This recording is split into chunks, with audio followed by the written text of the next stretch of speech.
That recording stopped for some reason. That's annoying. I'm just going to start that again.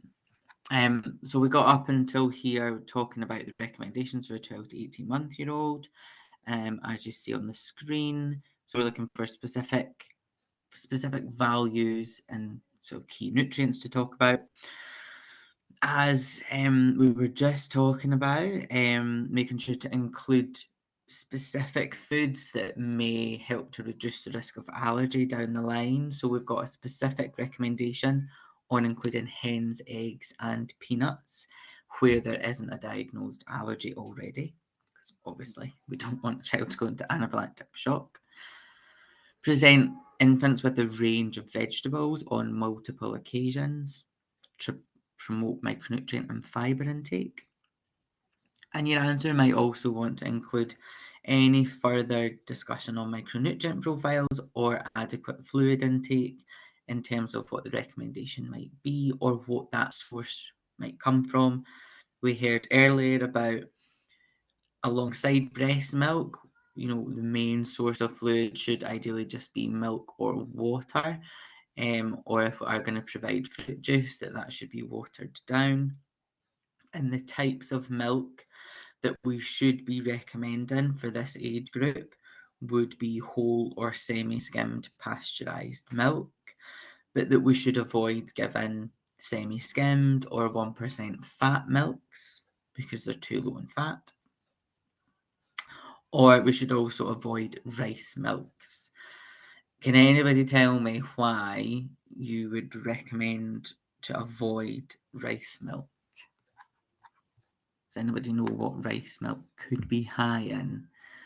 Which Arsenic. arsenic. Yeah. So there's a recommendation there that children aged 1 to 5 should not be given rice milk as it contains too much arsenic. Okay. So there we go. There's a bit of an answer that we could consider for this. Based off of what we've heard and presumably all of you being on the same page with that answer, then we're spot on with what we've basically said. For the guidance, we want to think about each of the key nutrients, what would the reference be, and then any other recommendations about specific food groups or fluid groups to include or to avoid. Okay. So we don't need to talk about monitoring growth in this question because the question just wanted the infant feeding guidelines. So what we're focusing on here is what is the advice you would give for that infant to eat rather than actually having to monitor whether or not what they've eaten was sufficient for their growth. All right. So let's jump on to the second half of that question. So then it was about detail the dietary advice you would give the main carer of a 12-month-old boy who was referred to the dietitian because of fussy eating, currently not showing any signs of faltering growth. So I'll hand over to you. Anybody, any ideas of what you've wrote, or if you've had any hindsight as to what you would add to your answer, do feedback and let us know. We can have a think about it. Any brave volunteers?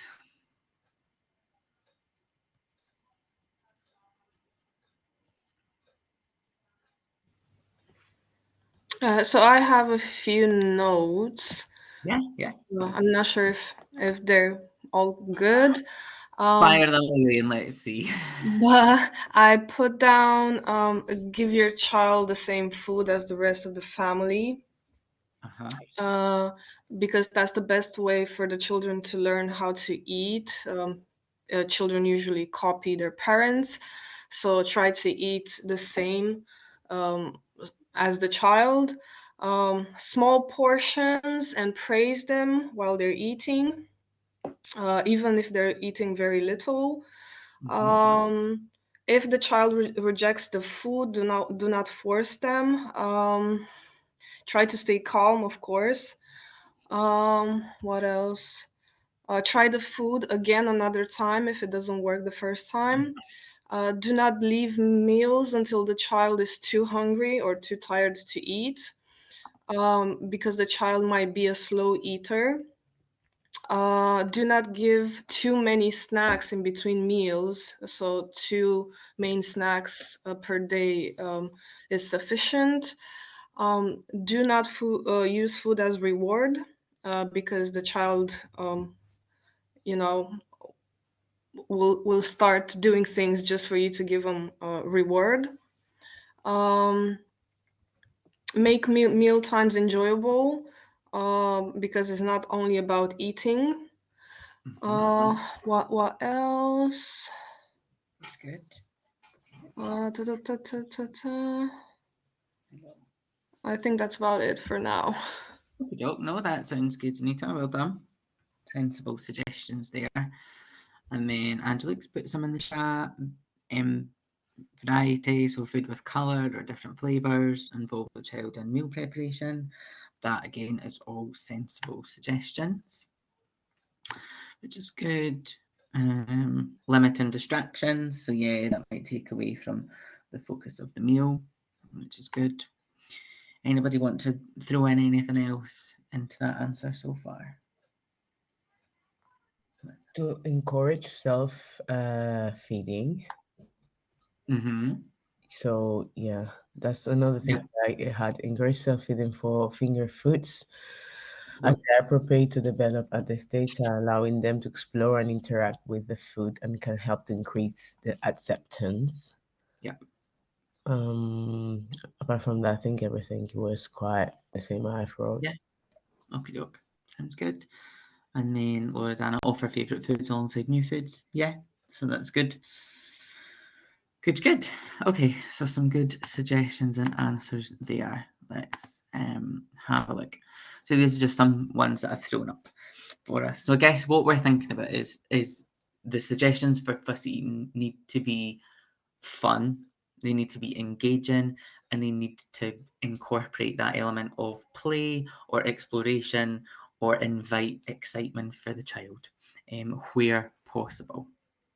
So we're thinking, and we've discussed some of these already, which is good. So promoting that family interaction at meal times. So yep, the family all sitting down, chatting, having a discussion, getting the child involved at that mealtime and engaging the rest of the family. Perhaps using like role modeling as well with older children if that's available. Might be using like learning guides or learning aids. So there's things like learning bowls or learning plates to introduce new foods, which can help educate the child and then get them to understand and explore new foods. Using utensils to interact with food. So again, it doesn't just have to all be hands and finger food, although that is a good option. Experimenting with the senses. So we said different colours, different flavours, different smells to attract and excite the child.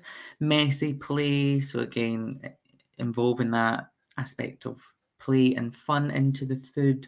So how can we incorporate that into a piece of advice? Introducing food slowly or one thing at a time, and as we said earlier, knowing that we have to have multiple exposures to new things, so not just giving up at the first hurdle. Getting that child involved in as much of the cooking or the shopping or the prep or any aspect of meal times and food as possible. Perhaps some element of choice at meal times, and that maybe comes into what we're saying about pairing new foods alongside liked foods, so the child has some form of choice and involvement there. Being as creative as we can with recipes or like how we present food. People present the food in the shape of the child's favourite cartoon character or whatever it is. So being as creative as possible throughout that process.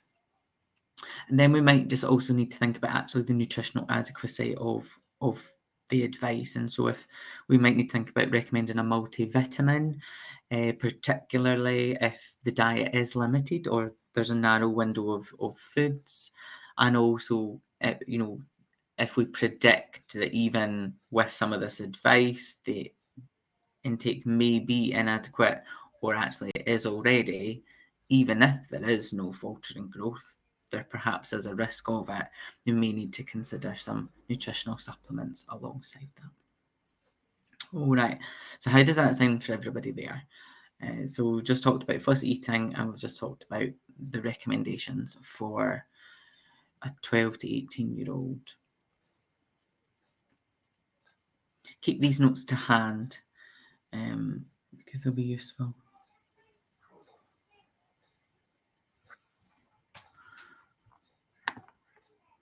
Great.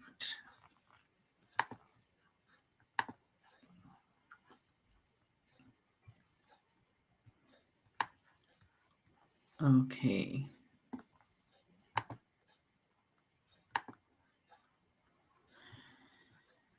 So what we'll do now is we will practice one of the disease management questions next. Okay, so we said what topics were left: COPD, celiac disease, IBS, and cystic fibrosis. So let's go on and let's do celiac disease. Okay, so in the chat, I have popped a question on celiac disease. So the first part is define and describe celiac disease. The second part is give an account of the pathophysiology and etiology of celiac disease. And C, outline the steps used in the diagnosis of celiac disease. So the question's split 10%, 50%, 40%. So Angela, the questions that we're practicing today are on topics that you haven't been assessed on yet. So there's a high likelihood that these topics will come up in the reset exam. They may not be these specific questions, but these style of questions will come up in the exam. But the style of question for this disease may not come up. So what I'm saying is we're targeting our revision this morning on topics that we haven't been assessed on yet. So there is a very high likelihood that these topics will come up. Does that make sense?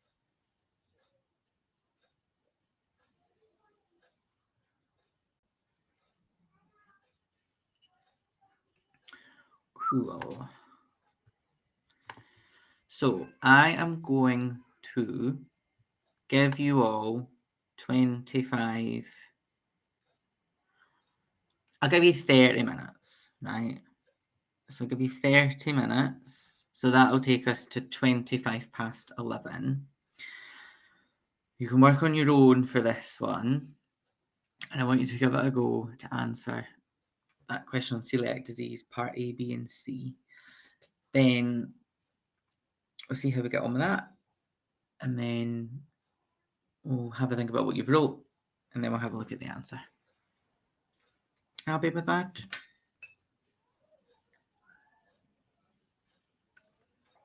Right, so we'll aim to finish and come back at 25 past 11.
Okay, hello everybody.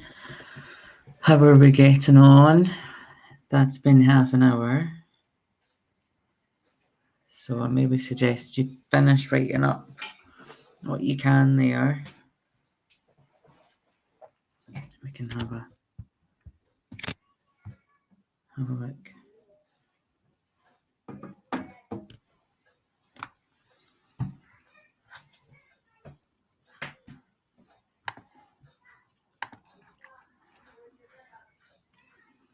Okay, so just double check, everybody back, everybody's still with me. Just give me a yes or a thumbs up in the chat. Good, okay, grand. That's fine, good. Okie dokie, so this question is split into 3 parts and it's basically spanning the whole of the topic of celiac disease. So the first part of the question, that's worth 10%. Okay, so it's not a whole heap of the mark. So where it says define and describe celiac disease, that's probably just a sentence or two. It's probably not anything that's of great length or depth. Okay, so 10%, so it's just going to be a sentence or two just describing and defining what actually celiac disease is. Then the second part, so that's 50%, so half of the mark of this question, so that's about the etiology and the pathophysiology. So we're probably going to want to split that question into 2 so that it keeps our answer nice and focused. So we might just have the etiology under one heading and then the pathophysiology under a second heading. And remember, when we're talking about the etiology, that's the reasons why the disease happens, so what actually causes it, and then the pathophysiology is how it actually happens, so what are the changes in the body. So it's almost like the etiology as the risk factors, the reasons why it happens, and the pathophysiology is the how does it actually happen, what happens in the body. And then the third part of the question, worth 40%, is outline the steps used in the diagnosis of celiac disease. So we'll be talking about what tells us that somebody needs to go and get diagnosed, and actually what are the steps and the considerations that we need to have when we're actually getting a diagnosis of celiac disease. So without giving me any of like your answers or what you've said, how are you rating like your confidence with this question, or how do you think you've got on with that answer? That's quite a broad question, but just, you know, a little bit of a sense check. Do you think this answering this kind of question, I think I'm okay, or actually this is quite a struggle, or you think actually, you know, not too bad, I gave it a decent shot? What would you be saying?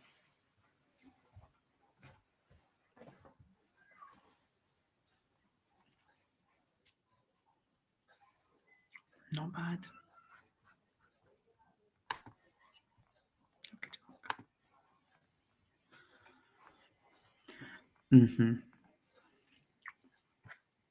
So I would definitely say with this question, the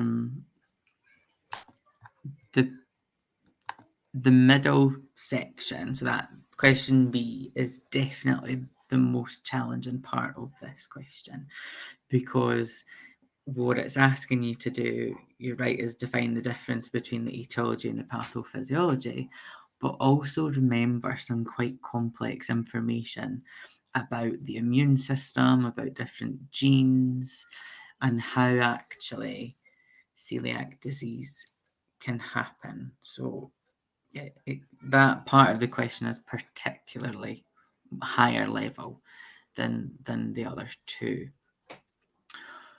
What I'm going to do, so maybe, does anybody want to tell me what they've wrote, and we can see where it might land?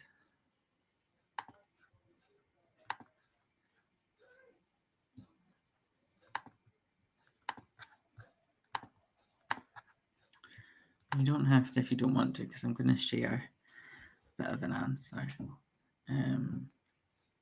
For the diagnosis, do we have to discuss biochemistry? Absolutely, because that'll be one of the diagnostic tests in terms of which blood results would be tested and which ones we'd be looking at to see if there was celiac disease present.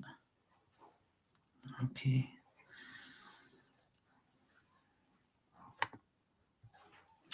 Laura Dan, you've popped your hand up. I can just see. Yeah, so this is what I wrote for etiology and pathophysiology. So for the etiology, I said damage to intestinal mucosa occurs when the small intestine is exposed to the prolamin fractions, alpha gliadin, and other proteins components of gluten. So would you want us to mention the other prolamin fractions in the barley and rye? For a high level answer, yes, Okay. you would. And so as much detail as you can physically cram into your brain. Right. And then I said damage is accompanied by an infiltration of white blood cells in the mucosa. And then the inflammatory response is reflected in the production of IgA, anti-tissue transglutaminase, and anti-endomysial and anti-gliantibodies. My goodness me. And then 80% of patients present with HLA-DQ2 and HLA-DQ8 genes. But what I'm not clear, is it a specific gene that causes this damage, or is it a damage to this gene? So we'll be thinking, so a lot of it might be due to strong genetic background and risk factors. So that specific HLA class 2 gene that we were talking about, the human leukocyte antigens, Yeah. strongly associated with the presence of those, which are found on the surface of our cells. Mm-hmm. And then what we might go on to say is that there's sub-molecules of that, so the DQ2 and the DQ8 that you said. So they're efficient in binding and presenting the gluten fragments. Okay. And individuals who carry these particular HLA molecules are more prone to develop celiac disease. Okay. Rather than me just read this out, I'm just going to show you. Yeah. My answer is in front of me. So do not freak out. Okay, this is a lot of information, and this is like written in textbook form, okay? And you would never be able to produce an answer like this just from memory unless you were an absolute brain box. But this is, the full answer that we'd be talking about. So the genetic background is obviously a strong risk factor, so basically just what I was saying. So strongly associated with that specific HLA class 2 gene, HLA standing for human leukocyte antigen, molecules which are found on the surface of our cells. Genes which encode these HLA molecules are found on chromosome 6 in humans. HLA molecules are involved in immune regulation through the production of antigen-presenting cells. HLA molecules bind peptides of bacteria and viruses and so on, and present these to particular cells, so our T cells of the immune system. The HLA produces a flag and it triggers a specific immune response as the T cell lymphocytes recognizes this as a non-self/foreign body. HLA molecules DQ2 and DQ8 are particularly efficient in binding and presenting gluten fragments. It is conceivable that some particular varieties of HLA molecules are particularly efficient in binding and presenting gluten fragments, and the individuals who carry these are more prone to develop celiac disease. DQ2 and DQ8 stimulate the secretion of Th1 cytokines such as INF gamma and INF alpha that cause the release of enzymes that damage the intestinal mucosa and loss of villi structure. So on and so on. I'm not going to read all these paragraphs.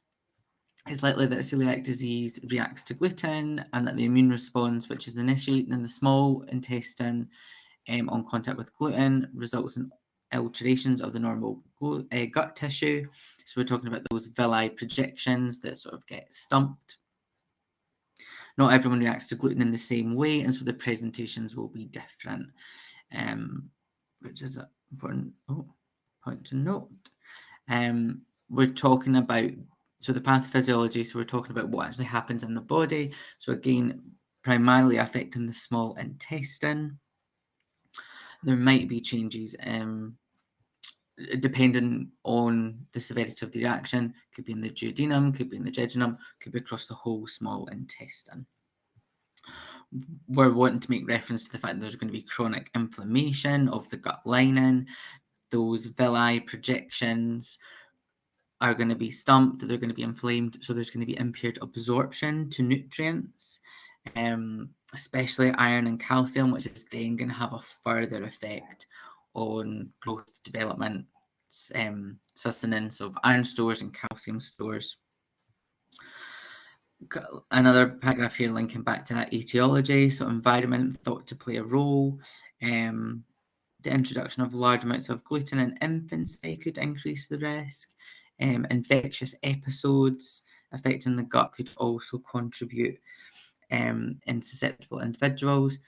And also what's not written on here, but we know what else increases the risk of celiac disease is other autoimmune conditions. So such as having type 1 diabetes, for example, because that's an autoimmune disease that also increases the risk of celiac disease. Okay, so this is a higher level answer with particular details. Loredana, don't quote me, but I think it is taken from that reference. Okay, so yeah, so this is what we think is happening. So with these genes, we think that this is giving you a stronger risk factor for the development of celiac disease. It causes that inflammation in the gut, and that results in reduced absorption of key nutrients, which can be harmful. So that's where part B. Come back to the part A. As I said, just a brief sentence there. So I've pulled this reference. Celiac disease is an autoimmune disease triggered in genetically susceptible individuals by the ingestion of gluten proteins of wheat, barley, and rye. Okay. So that's a relatively brief answer for that one.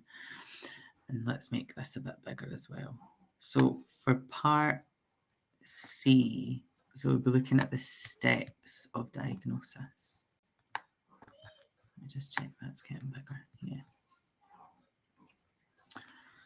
Okay.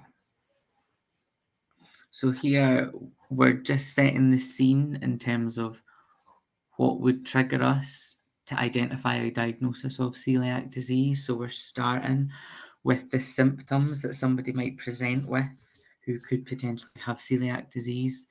So we'll be stating all of those. So it could be abdominal pain, cramping, distension, diarrhea, faltering growth, iron deficiency, anemia, nausea, weight loss, etc., etc. So that goes on and so forth. So we're kind of stating the background. This is what we might see if somebody had celiac disease, and that would trigger us to then look for a diagnosis.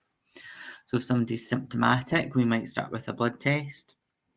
So we might be using our TTGAs, which have a high level of sensitivity and specificity.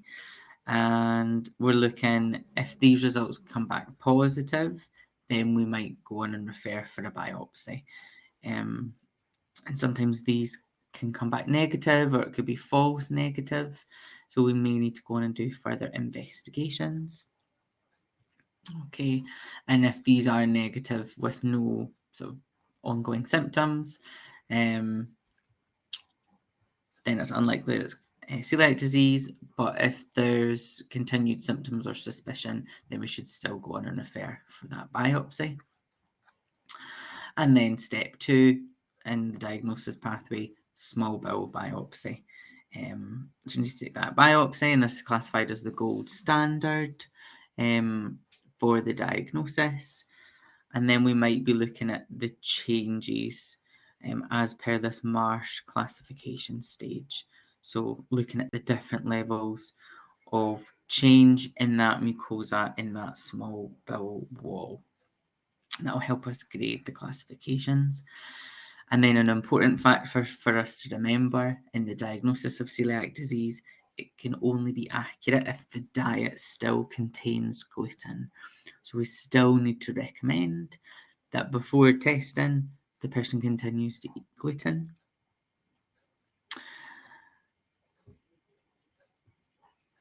What else was I going to just say there? Nothing. I wasn't going to say anything else. Okay. So if you remember your references, absolutely great. Like for this one here, nice recommending that gluten should continue to stay in the diet. That might be a good reference to include.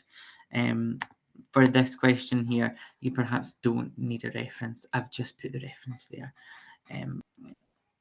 for info. Okay. Are there any questions?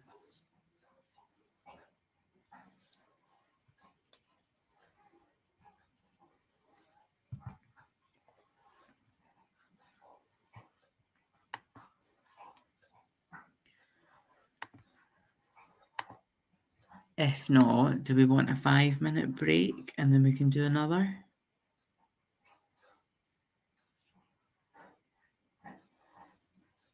We want, yes. Okay. Well, let's have a 7-minute break so we're not working in uneven numbers. So we'll come back at 10 to 12, 11:50. Okay.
Hello, hello.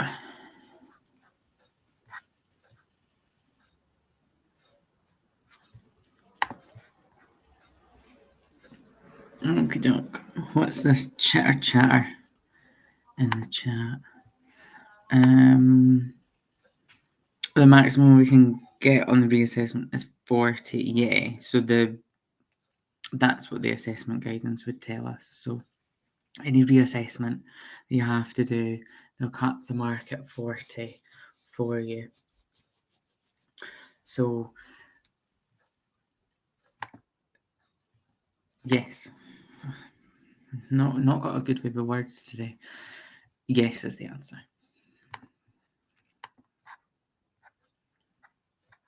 Okay, so you could, like Aine said, you could get a 70 in the reassessment, but the mark you would receive would be a 40. So I hope that makes sense.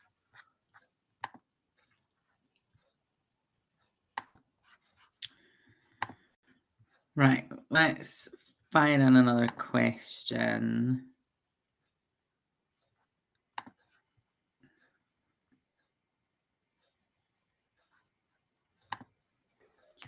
So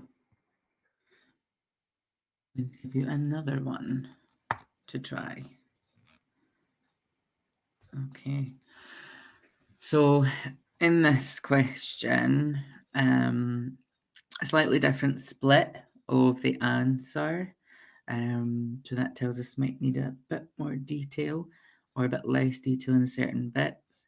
So the first part of this one is define and describe cystic fibrosis, and that's worth 30%. Then explain the etiology and the symptoms of cystic fibrosis, 30%. So again, remember, what does etiology mean? Etiology is what causes it, what are the risk factors. And then the symptoms, what would you experience if you had it? And then the last bit, outline the process of screening for cystic fibrosis and how cystic fibrosis is diagnosed. So again, we're looking for what are the diagnostic tools that we might use for that. Okie doke.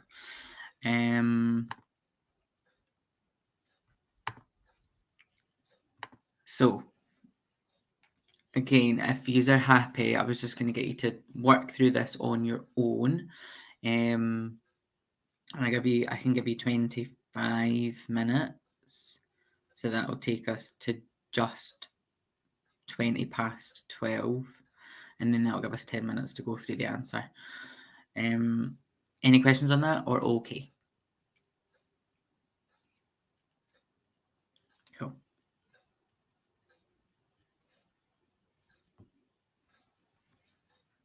Great news.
Okay, folks, let's wrap this question up. Any particular challenges on this question, or are we thinking this question was okay?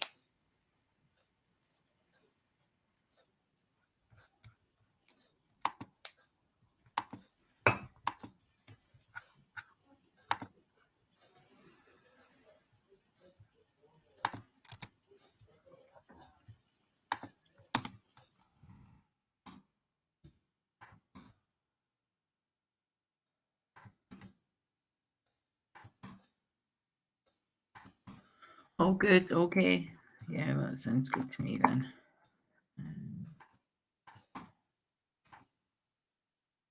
Fab. Shall I run through a bit of an answer then, and you can sort of try and compare it against yours and see how you're kind of benchmarking against it.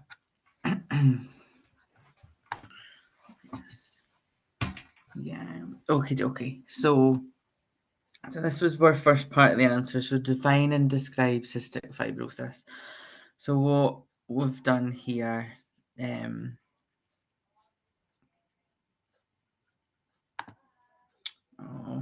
you know this copy and pasting from Word document to this? Right, let me just shift this wee bit here and this wee bit here. Right, okay. So wee bit of an answer similar to the last one, but because this one's worth 30% rather than 10, that indicates that maybe we need to be writing a bit more about sort of the background of what cystic fibrosis is. So what we've put here, cystic fibrosis is a heterogeneous disorder with a large number of different gene mutations and a range of different genotypes and clinical phenotypes.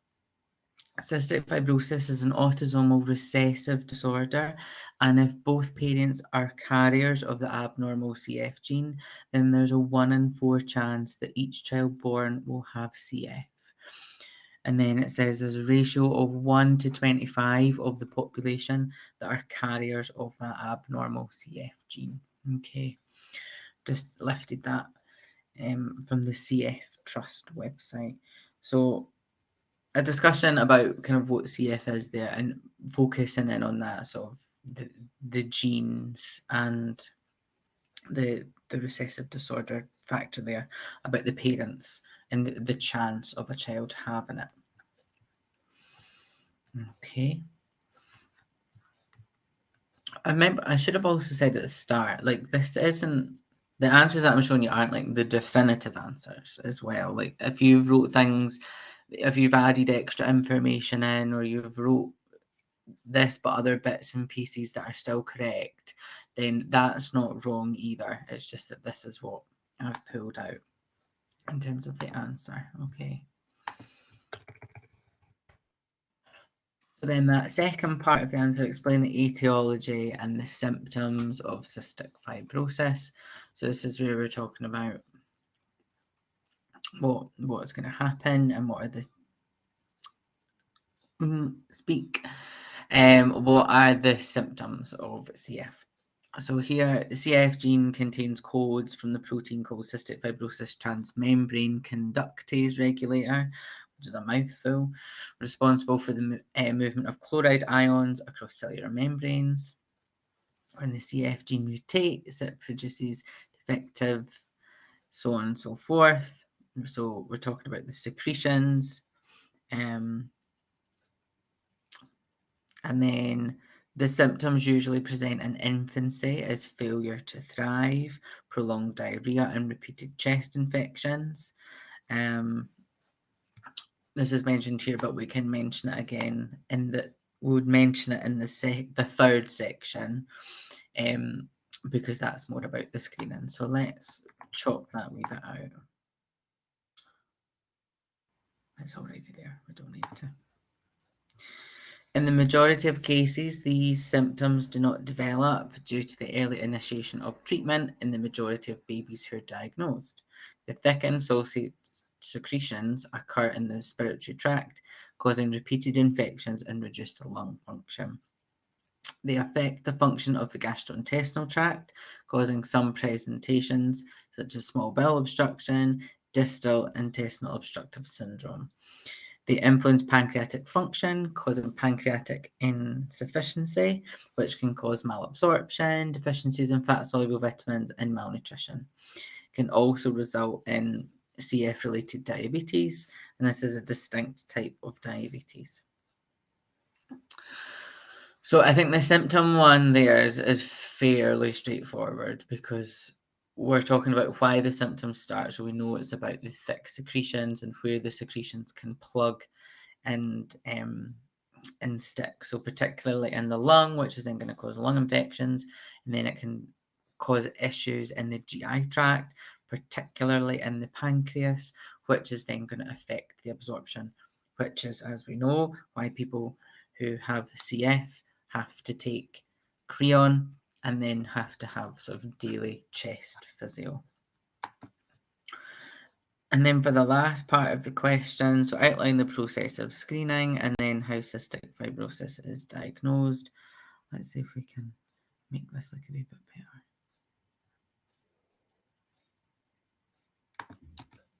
Let's put that up. So newborn babies are screened, so we just mentioned earlier. So newborn babies are screened for a variety of conditions, including CF. When a baby is about 5 days old, a sample of blood will be collected by the heel prick test, and squeezing that blood onto a card. The blood is tested for trypsinogen, which is elevated in the blood of newborns, which then results in that diagnosis of CF. That leads to then further screening for further mutations within that CFTR gene. And babies with the mutated CFTR will have defective in both the genes, which will then have a presumptive positive diagnosis of CF. Most babies with only one mutation, which is defected, will be unaffected carriers, but there's a risk that they may carry a second abnormal allele not detected by the panel. So then they're tested again. So this is just differentiating the fact about whether the baby has both of their alleles, the chromosomes that are affected by the CFTR gene, or whether or not it's just the one. And if it's just the one, then we maybe want to check again. Sweat test measures the amount of salt, usually measured in chloride in sweat. And this is collected by a small amount of sweat from the arm or the upper part of the leg in a newborn child suspected with CF.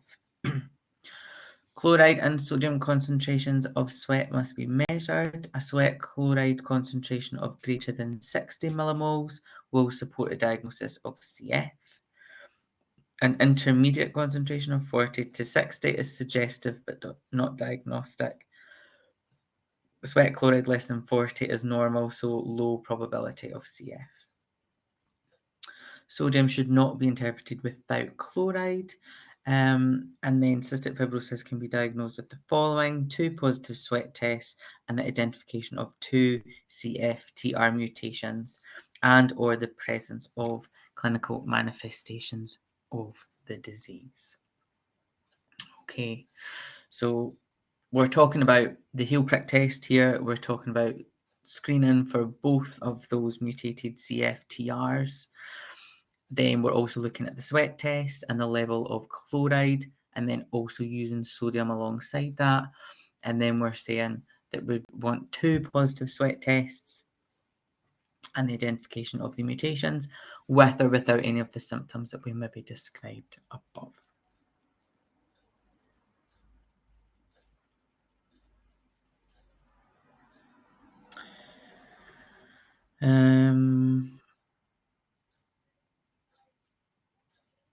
Okay, so can we expect diabetes or no?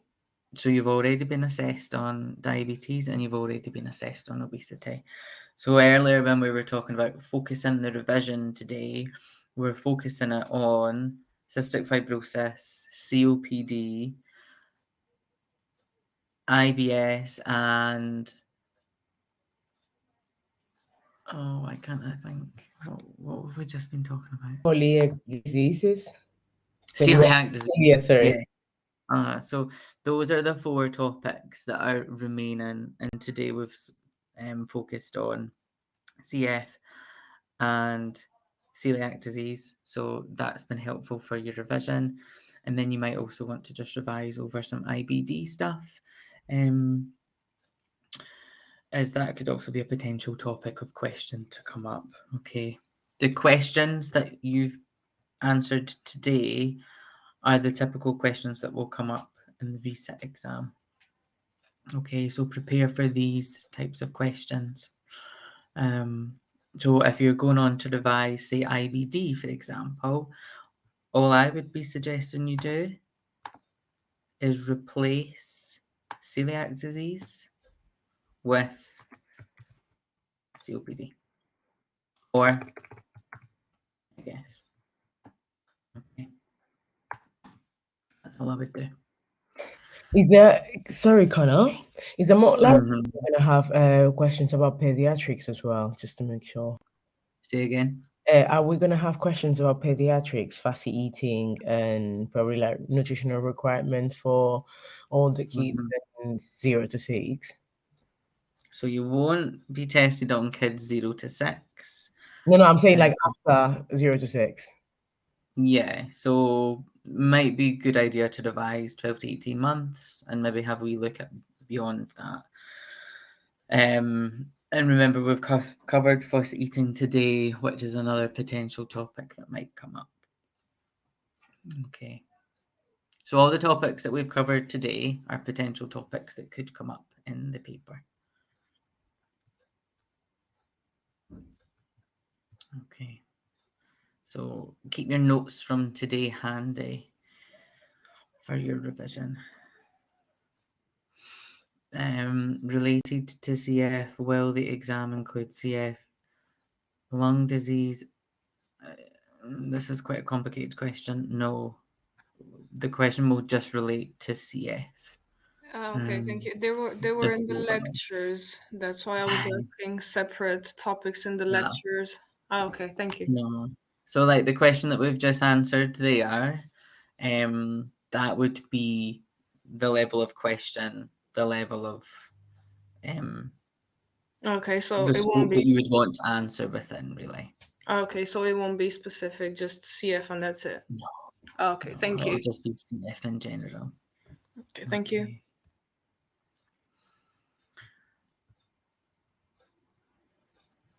So for the exam, yes, you will be.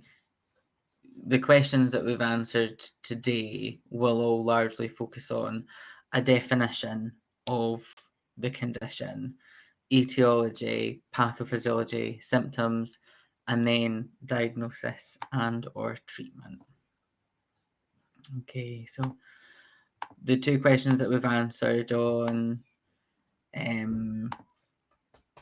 why do I keep forgetting this? Celiac disease and CF are the types of questions that you'll be asked.